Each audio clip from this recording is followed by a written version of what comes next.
Hey everybody, welcome to the latest episode of the Rock Experience with Mike Brunn.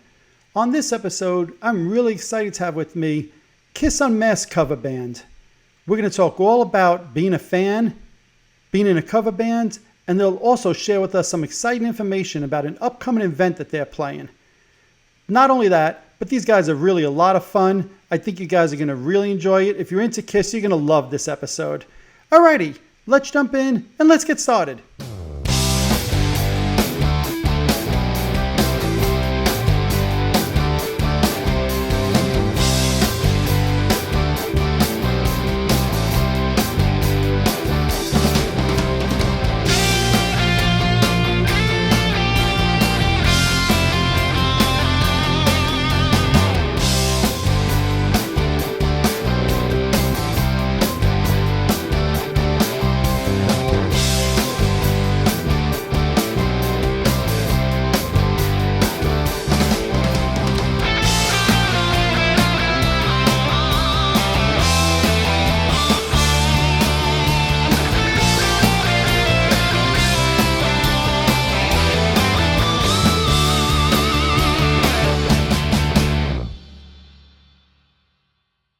Hey everybody, welcome to the latest episode of the Rock Experience with Mike Brunn. Today I'm really excited to have with me the members of the Kiss cover band, Kiss Unmasked. Welcome all you guys. How you doing today? Hi, Mike. How's it going? Hey, Good. Bill. Good. Kirk, Vin, Greg, welcome you guys. You know, Billy, I know I've had you on the show once before. We did an episode of our favorite Paul Stanley songs. Yes. As you guys will learn as you're watching and listening, Greg's the character of the group. so Greg, good news. And you thought I was a character. Oh, he makes you seem tame and mellow. We're four characters. Four There you characters. go. Yeah, that's Yeah, right. how come on? Display the characters. Yeah.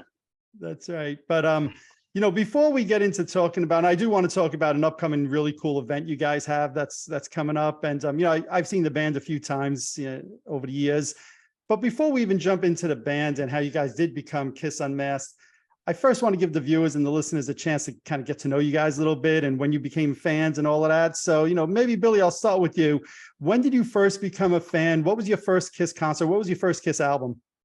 Well, first became a fan the day that the Paul Lynde Halloween special aired, and I saw them do Detroit Rock City, Bethlehem, King of the Nighttime World. That was kind of it. That changed my life right there. I was like a diehard Kiss fan.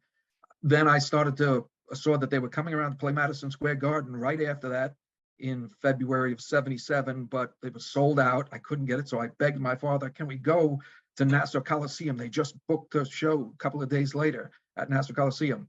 And so he bought me and my brother tickets, went with us, my father, me and my younger brother.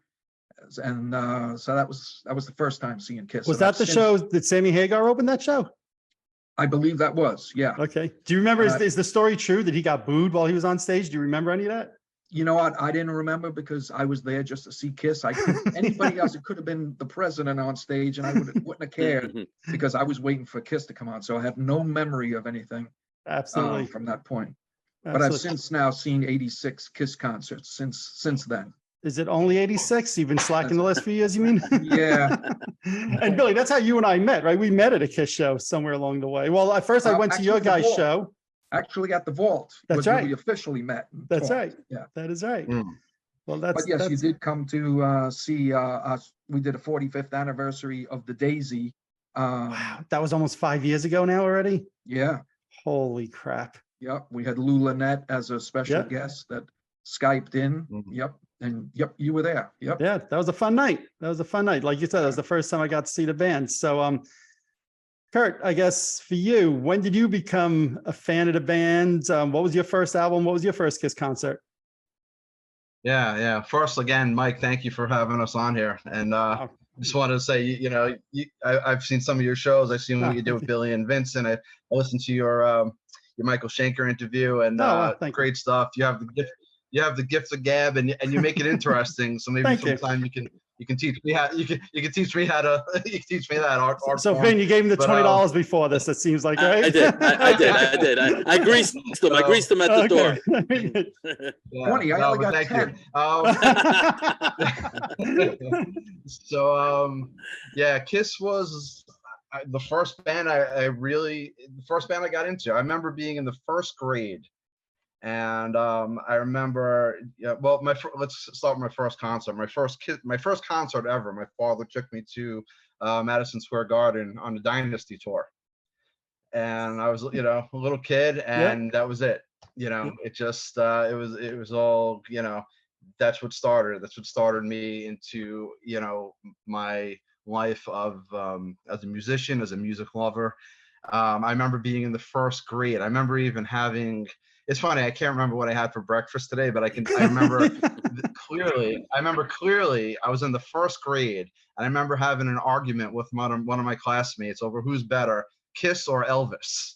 Oh, wow. And it was just like, Kiss is better, Elvis is better, Kiss is better. And as an adult, I mean, it's it's a ridiculous argument, but I just remember that I was so into Kiss, and so yeah, I started collecting all their stuff. I had, like all of us, we had the dolls and everything. But I just really got into the music. Ace is really what inspired me to pick up a guitar. My father was big into, I guess what we consider classic rock, Led Zeppelin, and Jethro Tull and stuff like that. But Kiss is what really caught my attention. And when he took me to that first concert, that was it. My first album, I really don't remember. It might have been Dynasty, because that was my first tour, my first concert. So it might have been Dynasty, which I still have on vinyl somewhere. But yeah, it's just a lifelong love of Kiss, and that's why another reason I love playing with these guys, because it's kind of brought me back to my childhood in a sense of just remembering all these things, remembering that argument with my classmate over who's better, Kiss or Elvis. And well, you're making me flash back. In junior high school, I argued with friends about who was a better guitar player, Ace Frehley or Eddie Van Halen, which is a little bit of a silly argument in some ways, but you're making me go, wow, I totally forgot about that. So, but that's what we did as kids. You had fun like that, and you debated. Right, yeah. And some of us still do it as adults. Right, yeah. Very cool. Well, Greg, I think you're a Kiss fan also, if I'm not mistaken. You know a couple of, so you might not know all the deep tracks, I think, but so when did you become a fan at first? I was a little late to the party. I mean, I was born in '76, so I missed, the heyday, so to speak. But I got into them, I believe it was '87. I was 11, and the new album was Crazy Nights. But I was always fascinated with, even going before Crazy Nights, that era, I was always fascinated and morbidly scared, but fascinated with Gene, because I remember seeing them when I was really, really young. I went to TSS and I think it was TSS. Yeah, TSS. Yeah, I remember that. And I remember seeing their image when I was really, really young caught my attention first. That got me intrigued. And I was always scared of Gene, but always fascinated with him. Now, just to clarify, Greg, hold on. You don't mean the image of Paul Stanley with the underwear sticking out on the back of Crazy Nights, do you? Yeah, I just want to make sure, since that's when you became a fan. Now, that didn't catch my eye at first. Okay, good. That caught it second.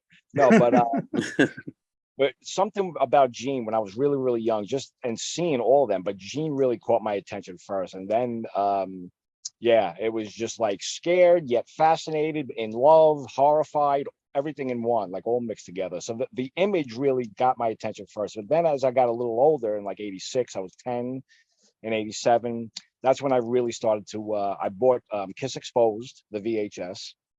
I wore that tape out. I watched it every single day. I remember going to the video store, I'd seeing the cover and saying, you know what? That's what I want to do with my life. I think I want to do that. The cover of Kiss Exposed. So here I am, 11 years old, getting, Kiss Exposed, renting it.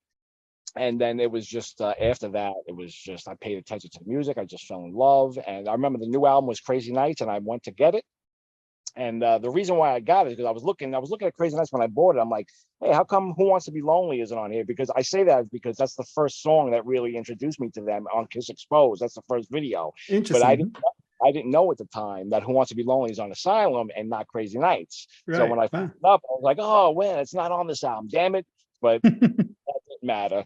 You know, Crazy Nights was my first, I would say that was like the new album for me. Right. Wow. You know? So, and I love that because, we gone a few times out to dinner, spoke a few times, and your Kiss fandom definitely took off to the point that, like, I remember the last show I was at for you guys at the end, the band's breaking up and people in the crowd are just yelling out, hey, play the drum solo from the Animalized video. And you're like, they instantly right there. Or somebody's doing like, Lonely as the Hunter. And by the way, I think that was me who was yelling all those things at him.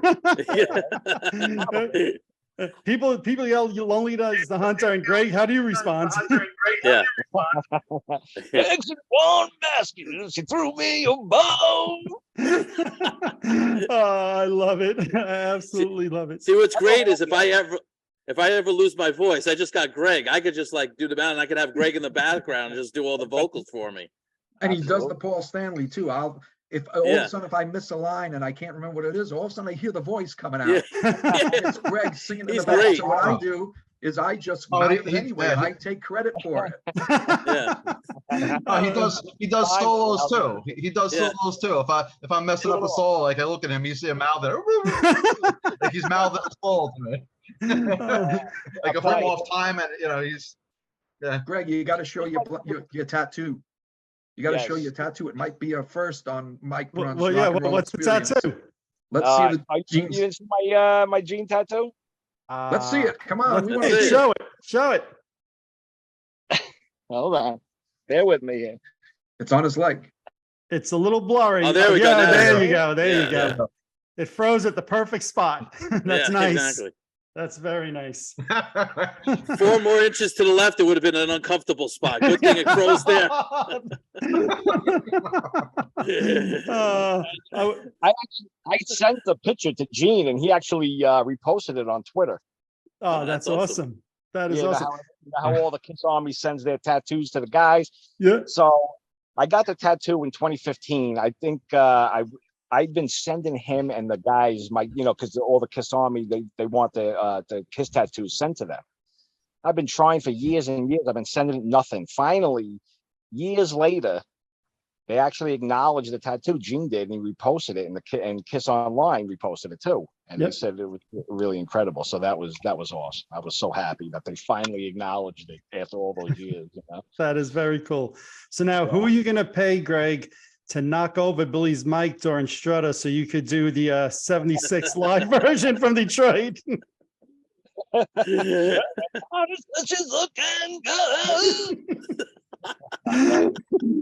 told you I was going to make you do it. Oh, man. All right. Well, Vin, obviously you've been on the show a number of times, but just for those who maybe don't know your background, when did you become a Kiss fan?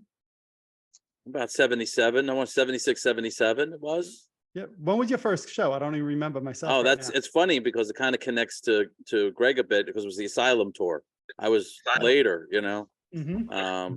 So yeah, it was what was that, 86? April of 86. They played at the Brendan Byrne Arena. Yep. That sounds about right. Yep. Absolutely. Yeah. Mm-hmm. Absolutely. Well, that's to me, that's one of the cool things here. So the 4 of you, who goes back to the 70s, who became a fan in the 80s, yet you guys all come together to form the Kiss cover band, Kiss Unmasked. How did the band start and when did it start? Billy, maybe you want to kind of walk us through that a little bit? Yeah, sometime in 2014, I put an ad out I had a couple of friends jamming on some Kiss tunes, put an ad out, and Kirk answered it, and we kind of started the band at that point. And weren't sure what we were going to do with it because we knew there were so many tribute bands out that did the full makeup thing. And we said, well, we're really into the songs. We want to play these songs. So we're not going to do makeup. We're going to try to do album version songs. And we even toyed with the idea of like having a girl singer in the band, twisting things around of like the bass player sings the Paul songs, the guitar player sings the Gene songs, but we realized just by doing no makeup was different enough, and it was just fun of what we want to do. So Yeah, 2014 we started. We've had a number of members that some were great friends, and we learned a lot about music, great musicians from these people. And, it was just a fun progression through to reach what we have this lineup right now, which is the best that I think we could possibly have, because we're all good friends, have a great time playing Kiss songs, and we love White Castle. yes, after every show. Tradition after every show. So, Billy, I know you schooled me one of the times we went to dinner because I called you guys a tribute band. And you said, we're a cover band, right? And I love when you tell this story, because when you corrected me that night, I was like, dude, what's the difference? And then you explained it to me, and I'm like, well, that makes a lot of sense. So explain it to the viewers and listeners. What's the difference between a cover band and a tribute band? So tribute bands are bands that look like the original band. They make their stage show look like it. We obviously weren't going to go that far with the makeup, so it means we're not trying to look like the band. Instead, we're just covering the music, which is what cover bands do, that play in bars and play various music. They're called cover bands, not tribute bands. So we wanted to also differentiate and say we're definitely a cover band, and we wanted people to know that we don't wear makeup, because sometimes people expect the makeup, and we want to make sure that they're not going to expect that. Very interesting. Now, to me, that's one of the things I love about the band is it's unique like that, because there's so many Kiss tribute bands out there that do the makeup and do the show, but you guys really celebrate the music, which to me is what it's always been about, the music. So that's one of the things that I absolutely love about you guys. And, I know that each of you also, if I'm not mistaken, play in other cover bands or tribute bands. So like, Kirk, don't you play in some other bands as well? I do. I have a Maiden Priest band, Aryan Priest. Nice. Who we haven't played in a few years, but so we've been doing that for quite a long time. Yep. And again, just a lot of fun, playing the songs we love with great musicians. And I play in a Metallica band, and just trying to find more time to just play more music. But yeah, playing And you too, Greg, aren't you in a couple of other bands as well? Yeah, actually, I'm in a Pantera tribute band and a Van Halen tribute band, Van Hagar and Blacktooth Grin. That's it. So Van Hagar, that's interesting, because there's a lot of people that debate which lineup of Van Halen's better. So you guys only do the Hagar stuff, which I happen to love. So that's great. I love that. Primarily we do the Hagar stuff, but we'll throw in a couple of DLR songs in there. Nice. So, nice. Yeah. And then now Greg's band, Greg, your band, would you would call it a tribute band, right? Because also your singer has the look with the Sammy Hagar blonde hair and glasses and everything, right? So that's That's more of a tribute. Yeah. Interesting. Yeah, okay. Tribute. And I play in a Slayer tribute band called Show No Mercy. We call it a tribute band because everybody sort of looks like the members, and we try to do a stage show sort of like they would do. Yep. And then Vin, I know you're obviously in a number of bands yourself as well. Yeah, and I used to be the Motley Crue tribute band, Wildside. I had to think about that a second. I was having a senior moment there. And the cool thing, very quickly, about tribute bands, and I was telling a friend recently about this, is I was showing some pictures of, we were doing an event or show in, I think it was North Carolina. And then when we were done, they kind of escorted the band to the front, and they're like, all right, go by that screen. And I saw a lineup of people waiting to take pictures with us. I'm like, don't they realize we're not the real band? And people were coming and taking pictures. I'm signing autographs. Can I have your autographs? I'm like, I'm not Tommy Lee, but this is cool, man. This is like the best experience of my life. I finally got to carry a Sharpie in my bag, So. And you say you weren't Tommy Lee because you were actually playing drums in that band. Yeah. I should. Yeah. But yeah. So having kind of both experiences is really cool. It's like, because we did put on, I have no tattoos, but I had to do the sleeves and the other thing, and you wear whatever we wore. It was a lot of fun, so kind of miss that. That's awesome. One of the reasons I wanted to just mention you guys other bands is, besides just giving you an opportunity to plug them, but you listen to you guys talking, there's such a diverse background of different types of bands, whether it's Slayer, whether it's Van Halen. And it's one of the things that I love about Kiss is it seems to bring all types of rock and heavy metal fans together. And I think that's just one of the things I love about the band that you guys have. Not only did you become fans in different eras in some cases, but also just your other interests are a little bit different. There's definitely overlap and similarities there as well, but that's just one of the things I love. And certainly the musicianship of the band to me comes through tremendous. You guys really do a tremendous job really servicing the songs. And, to me, Kirk, when I think of Kiss, especially 70s Kiss, I think of Ace and the technique he has and the feel to his songs. And it's so instrumental to that Kiss sound. When you guys are playing for you, is there any songs that stand out like, wow, this is a tough one? Ace doesn't get enough credit in this particular song. Is there any songs for you as a guitar player that kind of stick out? I mean, there are songs that I love playing. I mean, like Shock Me, I think is an amazing solo. I think it's probably one of more of Ace's popular songs, but I mean, I love most of the Ace's stuff, but I think what he does in Shock Me is just so tasty. I think, that's one of my, favorite solos to play.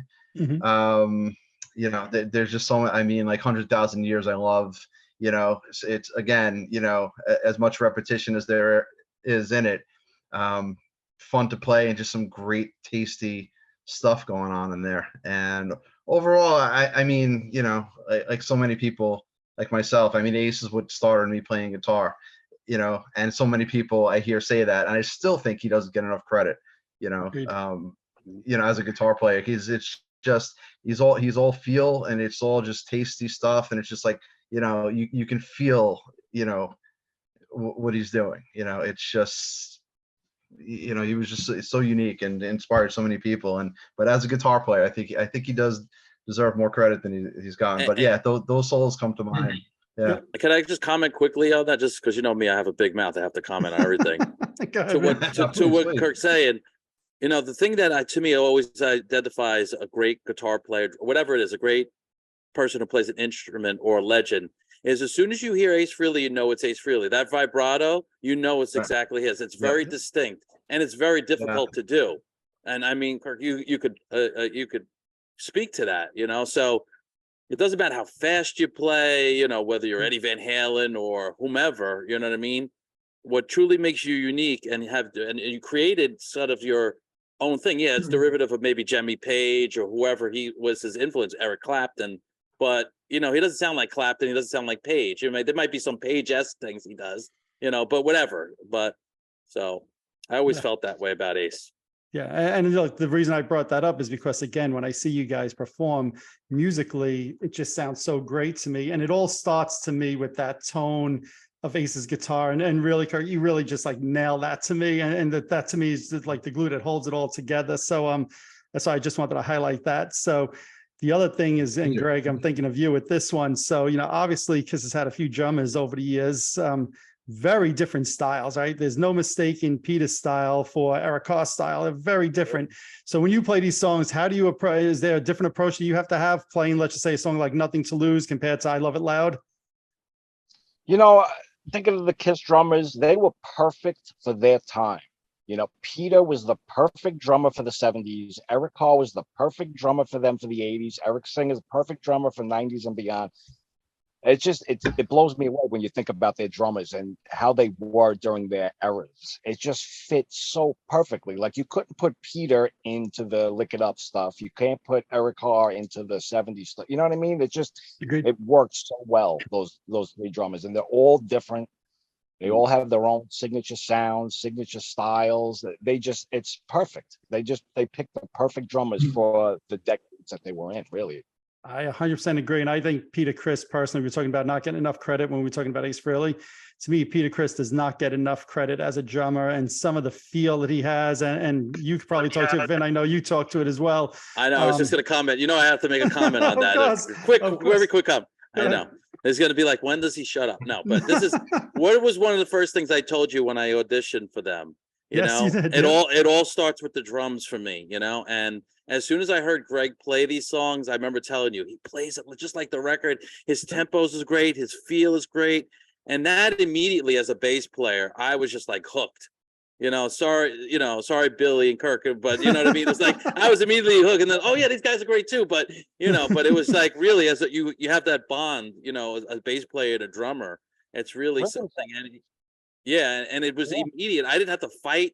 I felt like, I was nervous, of course, but I just, it just goes like this right away. It was just to credit to Greg, he's an incredible drummer, in my opinion, so. And to that point, I'll share this with you, Greg. So Vin had shared that story with me as well after the audition. He's like, oh, this drummer's amazing. He's right there in the pocket. And the first time I saw the band, you weren't the drummer at the time. Mhm. And so that first night I saw you guys, I hate to say, I was really paying attention. See, I was Vin blowing smoke up my ass.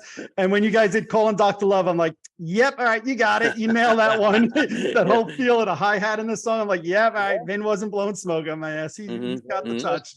For me, it's all the little things that Greg does, and he throws in these little nuances and tiny things that you can tell the song is a different version from, let's say, a live to the studio album. And we, in our rehearsal room, we don't put our backs to each other. We all face each other like in a circle. And I just look at Greg, and he'll do a little thing, and he looks at me. We just start smiling because we know that is only on a live. Yeah. Just these little things that there's something about playing. Not everybody has this experience, but playing as a musician, playing Kiss songs, it's another level of Kiss fandom. Yep. That is just such a joy. And he does something that I just love. It's the littlest thing, but at the end of the song or the part, there's a stop, and he just does the tap of the hi-hat, like, and he does it. It's just like, he's got this thing about him. I don't know, like right before we end the song, but he's just got this like, right. He just does this thing with it's just, you could just see, like, just in that 4 little taps of the hi-hat, how much passion he has for the song. Are you talking about the end of Making Love? No, it's Got to Choose. Yeah, Got to Choose. Right. Yeah, the end of Got to Choose. Right. Yes. Yeah. These little things. Bad, Brun. Yeah. You listen, and he's always smiling back there. Yeah. That's true. What was that, Greg? We were talking over you. No, Greg, he's always having like a great time. You can tell he's always having a great time. He's back there, always smiling. Always smiling. So it's a great vibe. And the band's not going to like this, because there's going to be one show I'm going to wear my t-shirt backwards, and I'm just going to face Greg the whole time so I could watch him, and my t-shirt will be that way, and they'll Oh man, that's good. So Billy, for you guys, then when you come see the bands, it's always a great mix to me of classic songs that the fans love, whether it's Detroit Rock City, Rock and Roll All Night, Love Gun. But then there's also the deep cuts as well, right? And I know last time I saw you guys doing The Oath, which you guys pulled off incredibly. How do you guys go about pulling together a set list for your shows? We usually, we have a master list of maybe like 50 songs that we draw from, but we do try to alternate shows where anything that wasn't in the set list last show will be in the set list this show, just to change it up, and also so we stay fluent on all our repertoire. We don't want to lose something, like we've done Acrobat, something as rare as that, and that will once in a while. I don't know if we've done that, Vincent, right? We might have tried. No, not yet. Times. But just we try to keep current on these things, and there's definitely a mix of fans that will go into a place and will play some of these rarities, and there's a certain group of people that will go crazy for them. And then we get near the end and we think, should we really do Rock and Roll All Night? I mean, these people, they love these rare songs, and also we play it, and there's a whole other group of people that start dancing around, singing, and running up to the stage. So that mixture of the hits for certain people and the rarities, you got to do both. I agree.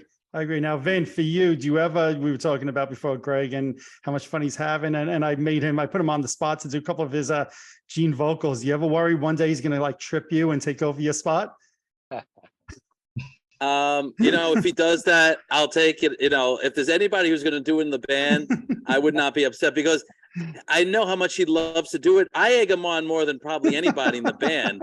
I'll just try to think of something. I'm like, try to challenge him with a, some sort of cut off of whatever, Animalize or whatever it is. And he knows all the lyrics. I never would never a song where he's like, oh, how does that go? He just has it. So I would not be upset over that. You can always think of me as a safety net rather than trying to.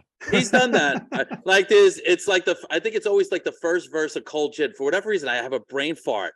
And I sing the fourth line as the third line. I was doing that for a while, right? And then that's Mike jinxing you. Yeah, I was gonna say that's the curse of Brunn. Yes. Because my viewers know I find that song boring as anything. So yeah. And so it's funny because after the last rehearsal, as you guys know, Cold Gin was in the set, right? And then we made an adjustment. So immediately I called Mike. He'll be happy to know they took Cold Gin out. They put Rock and Roll Night. We had to do that. We had to do that to get Mike to show up. That's right. Yeah. I might not be showing up at the event we're going to talk about in a moment if you guys have Cold Gin in the set list. So that's going to be my one requirement. But one of the things I could tell you about Mike, whether or not I was how should I phrase this? He's not going to just blow smoke up my butt. When I joined this band, I mean, obviously he knew about you guys. He had seen you perform. But I remember it was the last show, and these are the things I take as the highest compliment, because I know he'll always be truthful. So one thing, if you watch his show, he's never going to sugarcoat anything. He's going to be honest about it. But I remember him saying to me, he was like, holy shit, when you guys did the chorus in Love Gun, I could not believe that the harmonies, and like even now, like my I get the goosebumps because that feeling. And that, again, a tribute to Greg. One day we're gonna get Kirk to sing. I don't know. We're gonna just throw Mike at him and see what he could do. But when we do like the 3-part harmony, it's coming. See, I mean, it's just when you get that magic, where it's like, it's just an incredible feeling and it's such a hard chorus to sing. That is like, to me, like of all the Kiss songs, one of the hardest things to do, just because of the range. So yeah. I just that'll always be something that will stick with me with this band. It's just that moment in time. Yeah, and Vin, I'm always honest with you, right? So you were showing me a video last time you were at my house of one of your other bands, and afterwards I said to you, the melodies of one of those songs, I don't think you're singing it properly, right? And it was off slightly. He schooled me. Yeah, it was off slightly, but I was like, and it wasn't a Kiss song; it was a different band. But I was like, I don't know if you got the melody right on that. And it was off just slightly. So I'm always going to give it to you honest. Now, whether you listen or not, that's your business. I'm not the end all be all. But yes, that night when you guys did Love Gun, which I happen to like that song. I don't love it. It's not as bad as Cold Gin at all, but it's a good song, but there's so many better. But when you guys did it that night, I was like, damn, that might be, dare I say, one of the better live versions of that song I've ever heard. Kiss band included. Okay. And it was just the harmonies on it were just phenomenal during that. And it gave me, actually, dare I say, a greater appreciation for the song after seeing you guys do it that night. After seeing Kiss do that, 80, 90 times in my career, you guys gave me a better appreciation for that song that night when I saw you guys. So cool. Thanks. Yeah. So we're talking about the prior shows, but let's talk about, you guys have an exciting show coming up in February. I don't even want to say show because it's like an entire event, really. So I don't know, maybe Billy, you want to start off just by giving some background of what you guys have in store for the fans? Sure. Every couple of years at the Cinema Arts Center movie theater in Huntington, New York, we do events there where we show some kind of Kiss related movie, and we usually open up Acoustic and play a couple of songs. And it's been a lot of fun there. We've had Adam Rifkin, who was the director of the Detroit Rock City movie, and we showed the movie. We had Andrew Scambati, who's been on your show a number of times for his Greatest Show in the Galaxy, Greatest Show on Earth. Greatest Show on Earth. Right. It's almost like me saying making love instead of got to choose. So we all. Right. And we've shown the Kiss Meets the Phantom movie. Now, let me tell everybody that as much as you've seen it at home on the DVD, the first time that we did this, and we actually sat in an audience, it was a full audience, about 150 people, and watched this and laughed. We laughed more at the parts because we were all together. You had all these Kiss fans in one room, and there was just something a little more magical about watching this movie like that. So every couple of years now we're doing this. So we're bringing this movie back. We haven't done it in about 4 years, but we're bringing Kiss Meets the Phantom back. And to put a little more on it, we're having author Ron Albanese, who did this book, Conversations with Phantoms. Yep. And he's been on your show, Yes, Ron. yes, And absolutely. he's a really entertaining guy, really funny. And so Very funny guy. he's going to sit with a mic and we're going to watch the movie, and he's going to talk a little bit in certain parts and tell us things from his book and just enjoy the movie with us. So that's going to be fun. And then he's going to also do a signing of his book. And Mike, you're very generous that you're going to host the event and interview Ron after, do a Q&A all about some of the really inside stories on Kiss Meets the Phantom. So this is February 4th that we're doing this at the Cinema Arts Center in Huntington, New York, 9 p.m. Saturday. And tickets are currently on sale, and it's selling really well. So if you want to go to this, buy your tickets soon. You can get the tickets at the Cinema Arts Center website. You can Google that, you'll find that, or go to the Unmasked Kiss Cover Band Facebook page, and you'll see a link that goes to the theater. But it's gonna be a lot of fun. And like you said, you did this a few years ago with Kiss Meets the Phantom. And correct me if I'm wrong, Billy, didn't that one sell out? Yes. Yeah. Yep, it did. So Yep. fans are not going to want to sleep on this one, because if you wait and you say, the night of I'll get a ticket, it's probably going to be too late. Right. And- So yeah, so we're gonna open up and do about a 45-minute acoustic set, some rare songs, a couple of songs from the movie that people will really enjoy, and that'll be just a little warm up for the movie, and then at 10 o'clock the movie starts. Awesome. And you know who was in the audience the last time the band did that show? Who, you? Hey. Yeah. Oh, that's awesome. cool. That is awesome. I thought you were going to say Devereaux. Wait,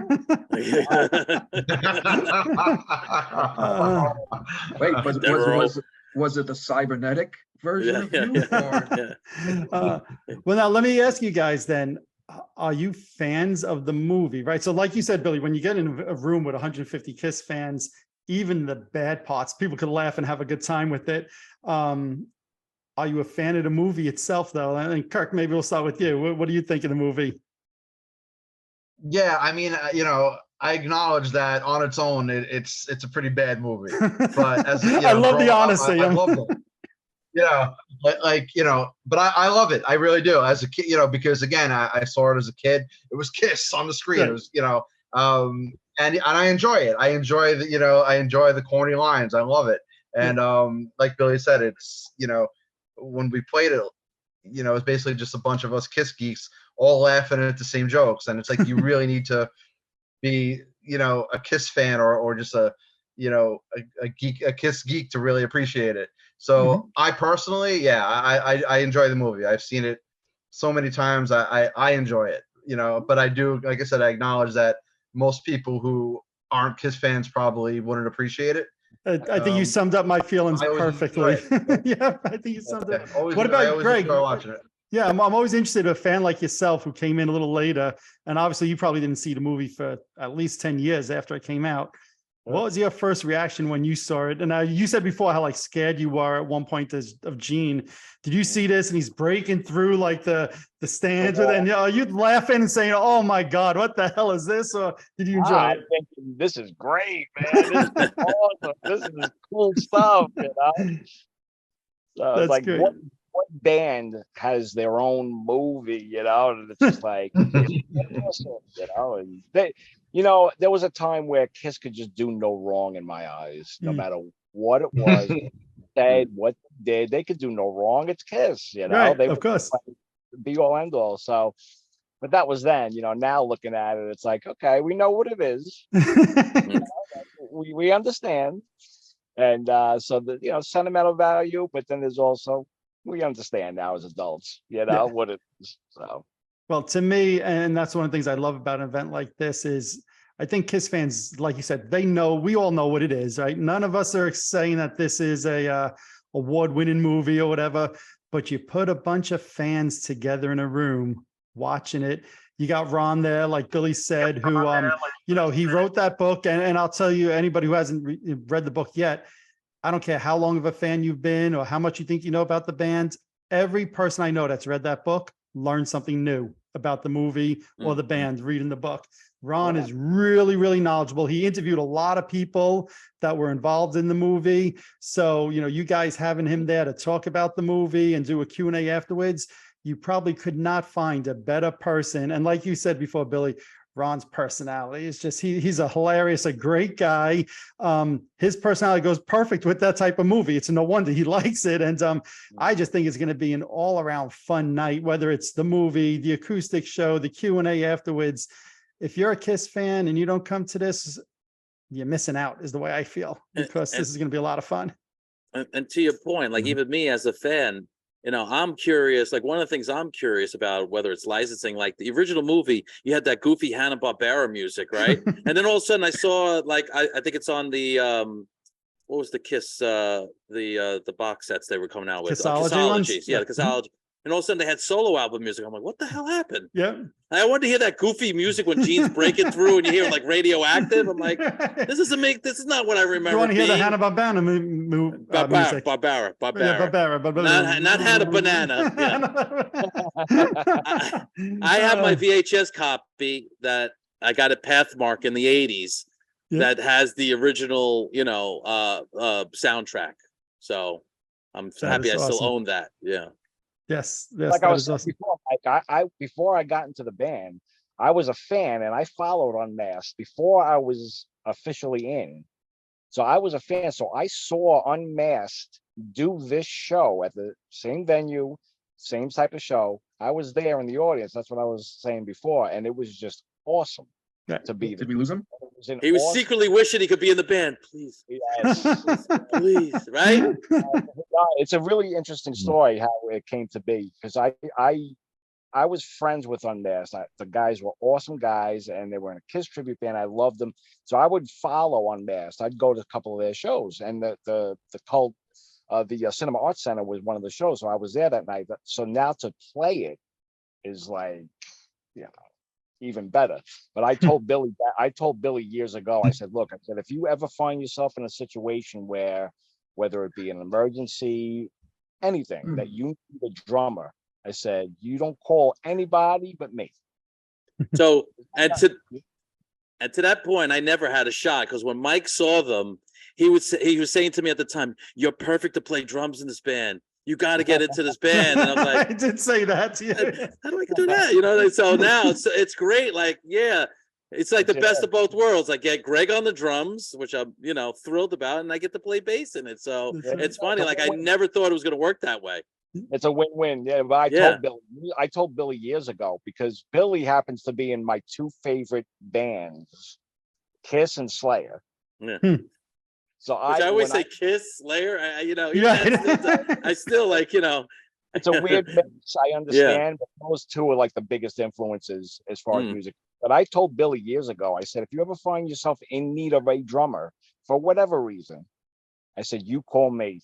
You don't call anybody else. Please don't call anybody else. And one day I got a phone call from him, and the rest is, it worked out. That's my little story, how I got involved with the band. So, well, you're making me think now, Greg, that, when I ran into Billy, it was almost a year ago now, Bill, when you and I were at that Ace Frehley show. Yeah. And you guys were looking for a bass player, and you mentioned that to me. Right. It was March 3rd.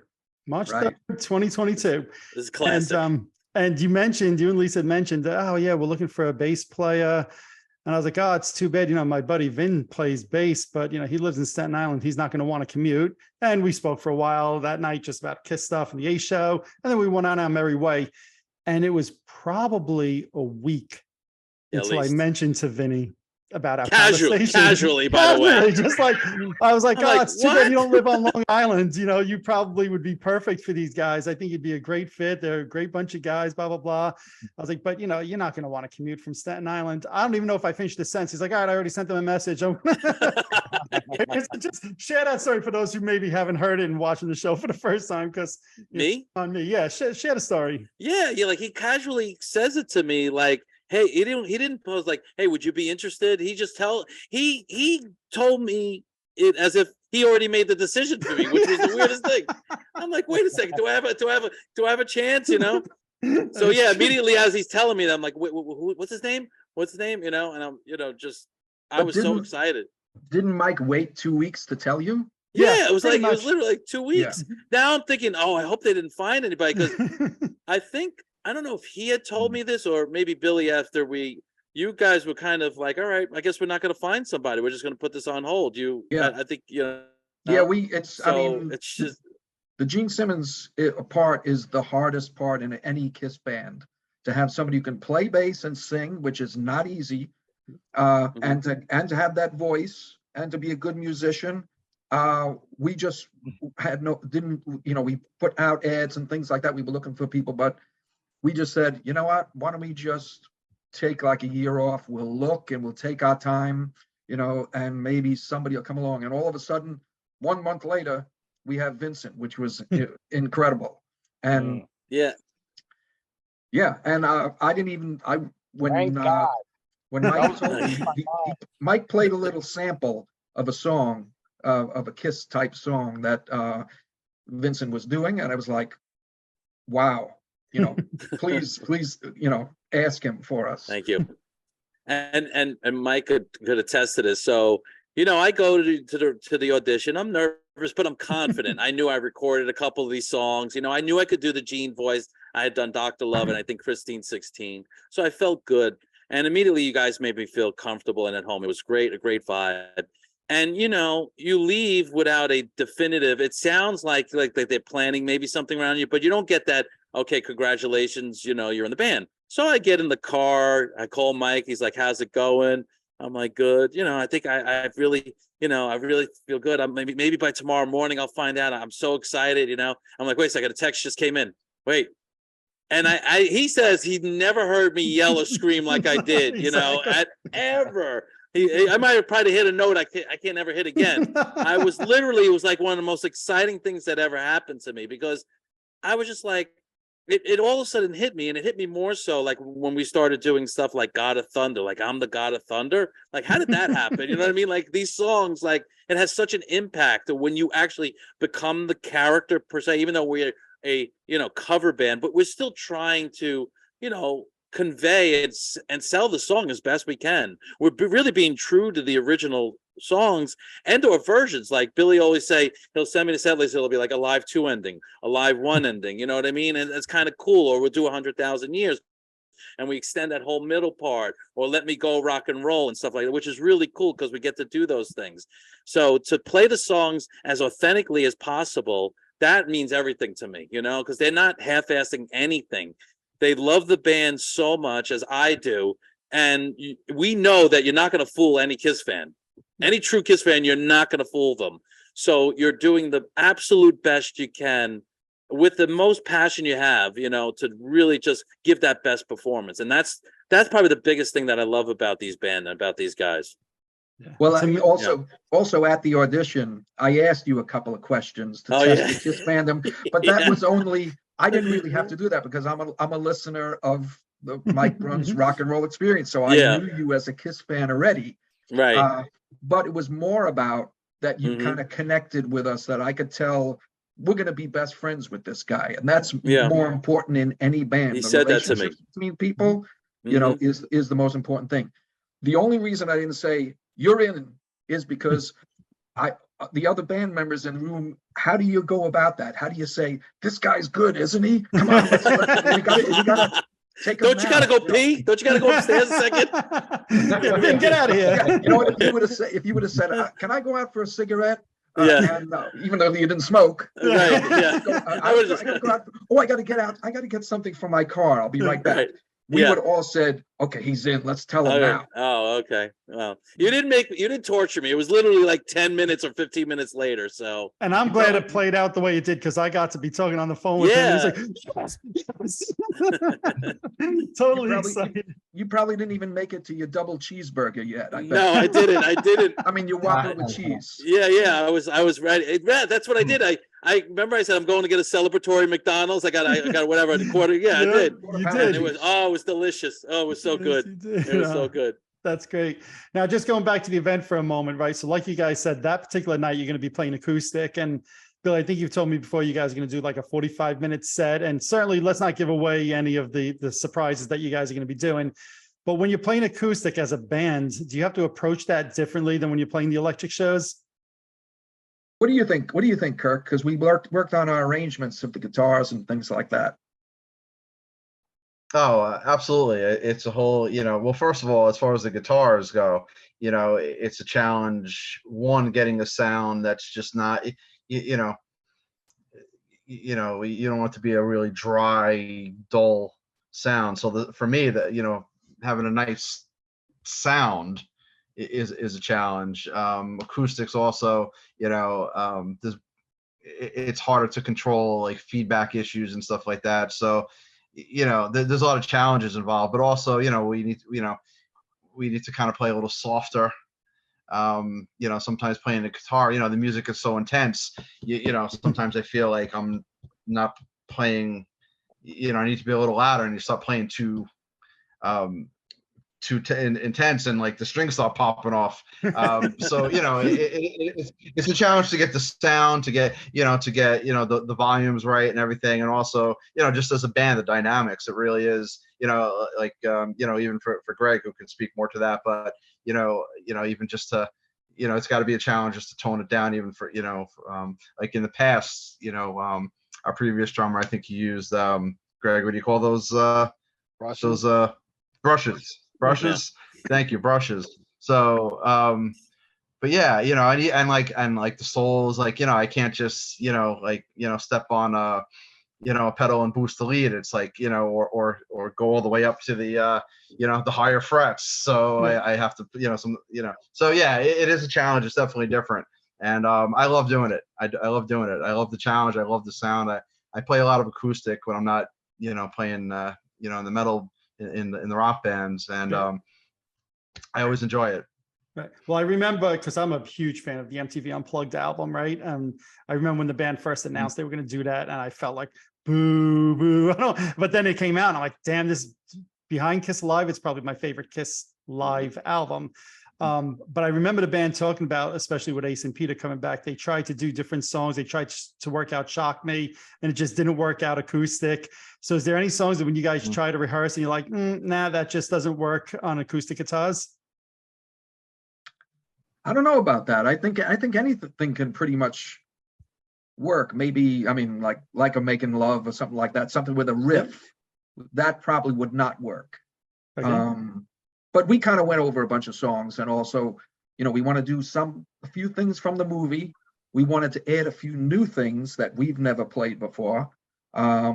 One of them that's no cover band plays or tribute band, Kiss tribute band. So that's going to be kind of fun to do that. And Billy, when you say that, I know you mean it, because, correct me if I'm wrong, but I think my memory's right. When I saw you guys at that 45th anniversary for the Daisy show, yes, you guys, you mentioned Acrobat before. I think you also did that night Life in the Woods, right? Yes, we did. Right. So, I mean, you don't get any deeper than that. I mean, come on. Yep. There might be some Kiss fan watching right now that says Life in the Woods. Well, what album? What's that? So you guys go crazy deep if you want to. And I'm sure it'll be a fun night for the fans there. And I'm sure you got some surprises up the sleeve. I mentioned that just to kind of let the fans know that's the kind of way you guys think. 5 years ago, you're doing a tribute, an anniversary show for the Daisy, and you're going all the way back to those songs Kiss did in '73. Now you guys, I'm sure, are digging deep. I don't know what it's going to be, other than I know you're not playing Cold Gin, which makes me very happy. But that's all I know, and I'm excited to hear what you guys have in store, because it's going to be a lot of fun for fans. He tried to bribe me to tell him, but I would not do it. Well, I'll tell you this, is that each of us is singing, I think, 3 songs. So Greg is singing 3 songs, Vincent's singing 3, I'm singing 3, and then 1, with all of us. So that's Does that include? Is that including, because we're doing a sound check song too, right? Aren't we? Oh, that's an extra one. You're right. Ooh, bonus song. Yeah. It's a good one. It's a good one. Yep. That's a good one. Because why not give them a different song than you're going to see in the show if it's going to be a sound check? Right. I love the way you think. So it's February 4th. It's only a $15 ticket too, to see the band and see the movie, interview and everything. How can you go wrong with that? Again. Popcorn, You got And you get Mike Brunn. And you get Mike Brunn. No, let's not scare them away. Of the rock experience with Mike Brunn. Let's not scare them away. Yep. So that's great. For $15, you get the acoustic show, the movie with commentary, the Q&A afterwards, and just a fun night out with 150 Kiss fans having a great time, which to me is what it's all about. Billy, we were mentioning before how Vinny came in the band. Why? Because we were at a Kiss, or in this case, an Ace show, right? We've seen each other, whether it's Connecticut or different places. We just hang out and talk. To me, that's sometimes part of the fun of doing these kind of things, is just being in that kind of environment with other fans and just hanging out. And this is going to be a great event for the fans. So I'm really looking forward to it. And you know what? Oh, let me mention something while you're on that theme. Go ahead. Of just the fun of hanging out with Kiss fans. We're coming up on the 50th anniversary of the first Daisy show, which is March 9th. It's a Thursday night this year. And there's a bar and restaurant that we did this event last time, the 45th anniversary. We're thinking of doing like a fan gathering there. We're going to just getting the fans together, having a big dinner, talking about Kiss, being at the place, a pilgrimage to this original place where that first happened, which is, it was really big because it was when Kiss really started to put more of the makeup on, getting that stage show going. They had only done Coventry shows before that, before doing their first Daisy show. So Thursday, March 9th in Amityville, we're going to try to do some kind of fan get together. We don't know if there'll be any music or anything, or it'll at least be fans getting together. And if anybody is interested in that are listeners and watchers of the show, go on the Unmasked Facebook page and we'll try to, give some details of what we're going to do. And if anybody has any ideas, come on there and post and let's talk about it. Let's just get together and we'll have dinner, a couple of drinks, and celebrate Kiss on that big 50th anniversary of Kiss on Long Island. That sounds awesome. One more time, guys, let everybody know, where could they get tickets for the event? You can go to the Cinema Arts Center in Huntington, the website, and I think you click on the calendar and you can look for the February 4th date, or go to the Kiss Unmasked Facebook page and there'll be links there also to buy tickets.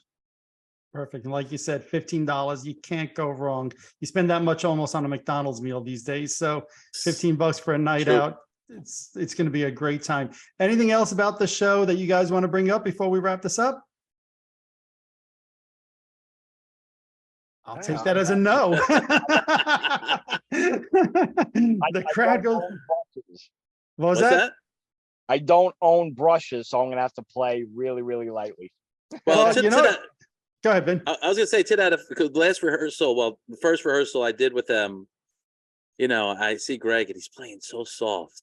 And I'm thinking in my mind, I want him to dig in a little more. And I was trying to sell, if you Unmasked, you see, Eric Singer's playing, he's not playing with brushes. I'm like, and then I think Billy said, well, I don't think volume is going to be an issue with this place. I mean, we're playing acoustic. I think we could give it a little bit more oomph. So we're playing acoustic through amps also. Our acoustic guitars are going to be amplified. So it's decent volume. Yeah.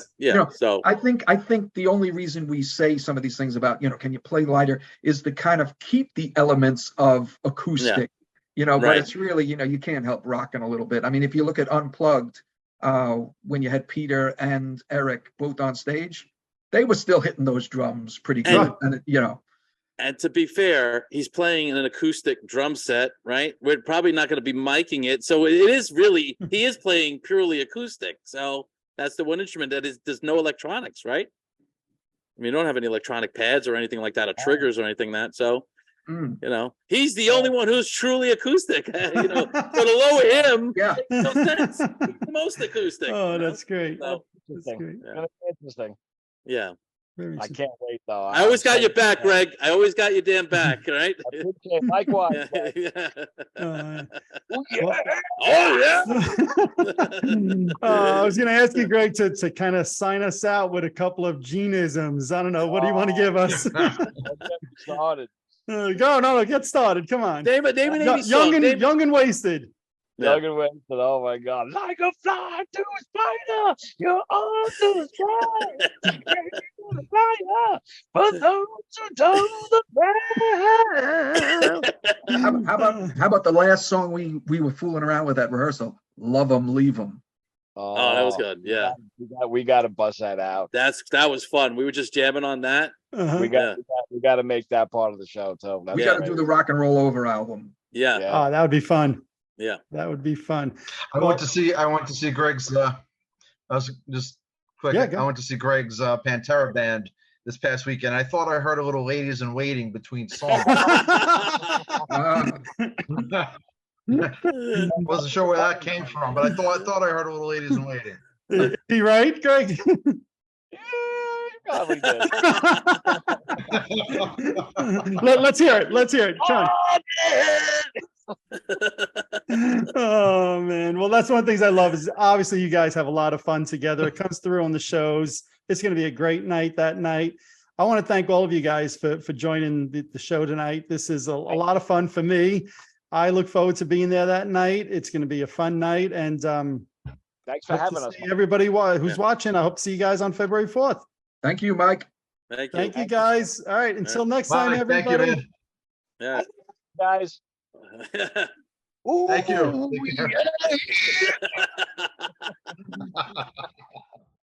Alrighty, there you have it.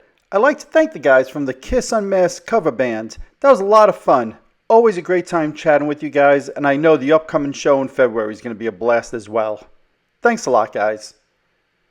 If you're watching this on YouTube, hit that subscribe button below. If you're listening to one of my podcasts, subscribe over there as well. Also, head on over to Facebook and follow my page, The Rock Experience with Mike Brunn, where each and every day we talk about all the rock and roll music that you love. You could also follow me on Instagram and Twitter as well. That's it for this episode. Thanks for watching.